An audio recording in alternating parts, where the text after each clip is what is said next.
வணக்கம், வாங்க பேசலாம். யூடியூப் சேனல் மாலா செந்தில்குமார் பேசுகிறேங்க. அப்பாடி கிட்டத்தட்ட வீடியோ போட்டு 4 மாதத்துக்கு மேலே ஆகுது.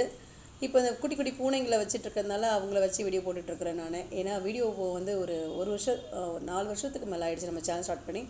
வியூ நிறைய போகிறதில்ல அப்படிங்கிறதுனால எனக்கே கொஞ்சம் டல் அடிக்குது, மனசுக்கு கொஞ்சம் பெருசாக இன்ட்ரெஸ்ட் வரலன்னு நினைக்கிறேன். ஆனாலும் பாடின வாயும் ஆடின காலும் சும்மா இருக்காதுன்னு சொல்லுவாங்க. ஸோ வீடியோவாகவே எல்லாமே பார்த்து பார்த்து பழக்கிட்டதுனால ஏதாவது வீடியோ போடணும் அப்படின்னு தோணிகிட்டே இருந்துச்சு. சரி, நம்மளுடைய பழைய ஃபோட்டோ ஒன்று இருக்குது, அதை வச்சு வீடியோ எதாவது பண்ணலாம் அப்படின்னு முடிவு பண்ணி இந்த வீடியோ நம்ம ஸ்டார்ட் பண்ணியிருக்கோம். எப்போவுமே வீடியோ நம்ம ஏதாவது ஒரு இன்ஃபர்மேஷன் சொல்லிகிட்டே இருப்போம். இந்த வீடியோவும் வேஸ்ட் பண்ணாமல் ஏதாவது ஒன்று சொல்லுவோமா?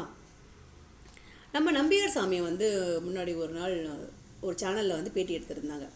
நீங்கள் வந்து பூண்டு, வெங்காயம் இதெல்லாம் சேர்த்துக்காமல் சாப்பிட்றீங்க, அதுதான் நல்லதா, சேர்த்துக்கிறது கெட்டதா அப்படிங்கிற மாதிரி கேட்டிருந்தாங்க. அதுக்கு வந்து நம்பியார் சாமி அவருடைய பதில் சொல்கிறாரு. அவருடைய குரு, நம்பியார் சாமி ஐயாவோட குரு, அவர் வந்து வெங்காயம் பூண்டெல்லாம் சேர்த்துக்கிறது தப்பு அப்படின்னு சொல்லி அதெல்லாம் சேர்த்துக்காமல் சாப்பிட்டுட்டு இருந்தவர்.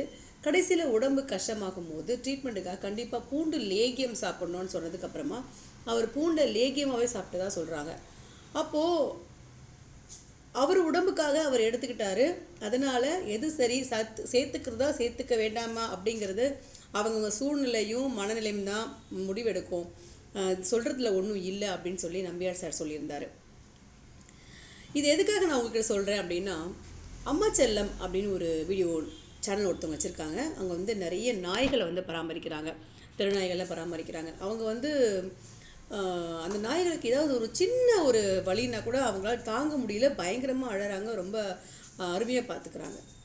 ஆனால் அந்த நாய்களுக்கு அவங்க போடுற சாப்பாடு, மட்டன் குழம்பு, சிக்கன் குழம்பு, இது எல்லாமே போடுறாங்க. நாய்கள் எந்த அளவுக்கு உயிரினங்களோ அதே மாதிரி தான் அவங்க போடுற அந்த ஆடு, கோழி எல்லாமே. அந்த ஆடு கோழியும் ஒரு உயிரினம் தான். அதையும் யாராவது அன்பாக தான் வளர்த்துருப்பாங்க. அதுக்கும் வெட்டும்போது வலிக்க தான் செஞ்சுருக்கோம். அம்மா செல்லம் அப்போ அவங்க வந்து நாய்களை பராமரிக்கிறதுக்காக அவங்க செய்கிற அந்த ஆடு குழம்பு, கோழி குழம்புலாம் அவங்களுக்கு ஒரு பெரிய விஷயமா தெரியாது. அப்படி தெரிஞ்சுக்கிட்டால் அந்த நாய்களுக்கு தேவையான சாப்பாடு சரியாக கிடைக்கிறதுக்கு வாய்ப்பு இல்லை.